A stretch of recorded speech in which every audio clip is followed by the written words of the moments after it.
ഇന്ന് നമ്മൾ യേശു ലച്ചുവൊക്കെ തിരിച്ചു പോവാണ്. അപ്പോൾ അവരുടെ ട്രെയിന് രാത്രി 12 മണിക്കാണ്. അപ്പോൾ അതിന് മുന്നായിട്ട് അവർക്ക് ഭക്ഷണം കൊടുത്തിട്ട് ഒരു 8 മണി 9 മണിയോട് കൂട്ടിയിട്ട് ഇവിടെ നിന്ന് ഇറങ്ങും. എന്നാലല്ലേ ഏട്ടന് തിരിച്ചിങ്ങോട്ട് ഞങ്ങൾക്ക് പേടിയാവുന്നതിന് മുമ്പ് വരാൻ പറ്റുള്ളൂ. അപ്പോൾ ലച്ചു എനിക്ക് തന്ന കമ്മലാട്ടോ ഇത്. എന്തൊക്കെയോ തരുന്നു കേട്ടോ ഇവരെല്ലാവരും. നമ്മൾ 10 വർഷത്തിന് ശേഷം കണ്ടിട്ടും ആ ഒരു 10 വർഷം മുന്നേ എങ്ങനെയായിരുന്നു അതിലും തീവ്രമായിട്ടുള്ളൊരു ബന്ധമാണ് നമ്മൾ ഇപ്പോഴും കീപ്പ് ചെയ്തുകൊണ്ട് പോകുന്നത് കേട്ടോ. അതിനെ പറ്റിയായിട്ടും ഞങ്ങൾ പറഞ്ഞുകൊണ്ടിരുന്നത്. പിന്നെ ഏട്ടൻ വന്നപ്പോൾ ഏട്ടൻ എല്ലാം എടുത്ത് വെച്ചില്ലെന്നൊക്കെ ചോദിച്ചു. ആന്ന് പറഞ്ഞു. അങ്ങനെ അവരെല്ലാവരും കൂടെ ട്രെയിൻ കയറ്റാൻ വേണ്ടിയിട്ട് ഏട്ടൻ പോവാണ്. അപ്പോൾ ഞാൻ ഇതിൻ്റെ ഇടയിലൊന്ന് വൈകുന്നേരത്ത് വീണിട്ടുണ്ടായിരുന്നു. അപ്പോൾ അതുകൊണ്ട് എനിക്ക് നടക്കുമ്പോൾ വേദനയുള്ളതുകൊണ്ട് ഞാൻ പോകുന്നില്ല കേട്ടോ. അപ്പോൾ ഇവർ പോകുന്നതിന് മുമ്പായിട്ട് ഭയങ്കര കരച്ചിലും ബഹളമൊക്കെ ആയിരുന്നു. ഇനി എന്നാ കാണാൻ പറ്റുമെന്നൊന്നും അറിയില്ലല്ലോ. അപ്പോൾ ഞാൻ അവരോട് പറയായിരുന്നു കേട്ടോ, നിങ്ങൾ ഈ ജീവിതത്തിൽ എപ്പോഴെങ്കിലും ഒറ്റപ്പെട്ടെന്ന് തോന്നുമ്പോൾ, നിങ്ങൾക്ക് എവിടേക്കെങ്കിലും പോകണമെന്ന് തോന്നുമ്പോൾ നിങ്ങൾക്ക് വിളിക്കാണ്ട് ചോദിക്കാണ്ട് ഓടി വരാനുള്ളൊരു സ്ഥലമാണ് കേട്ടോ ഇതെന്നൊക്കെ ഞാൻ അവരോട് ഇങ്ങനെ പറഞ്ഞ് സെൻറ്റി അടിച്ച് അങ്ങനെ അവർ പോകാൻ വേണ്ടി ഇറങ്ങുന്നുണ്ട്. അപ്പോൾ അവർ പോയി ഒരു 10-15 മിനിറ്റ് ഞാൻ അങ്ങനെ സെൻറ്റി അടിച്ച് ഇങ്ങനെ കിടക്കുകയായിരുന്നു. അതിൻ്റെ ഇടയിലാണ് എനിക്ക് എൻ്റെ കാല് ചെറുതായിട്ട് വേദന തുടങ്ങിയത് കേട്ടോ. ചെറുതായിട്ടല്ല, വളരെ വലുതായിട്ടെന്ന് വേണമെങ്കിൽ പറയാം. കാല് തറയെ വെക്കാൻ പറ്റുന്നുണ്ടായിരുന്നില്ല.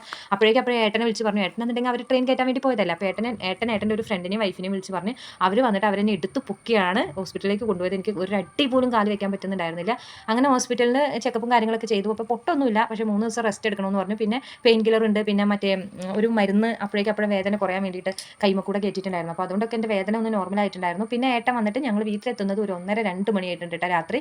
അപ്പോൾ അവർക്ക് ഉണ്ടാക്കിയിട്ടുണ്ടായിരുന്ന ബ്രെഡും സാധനമൊക്കെ ഏട്ടൻ എനിക്ക് കഴിക്കാൻ തന്നെ. അങ്ങനെ ഞാൻ ഇന്ന് ഫുൾ റെസ്റ്റ് ആണ്. ഇനി ഏട്ടൻ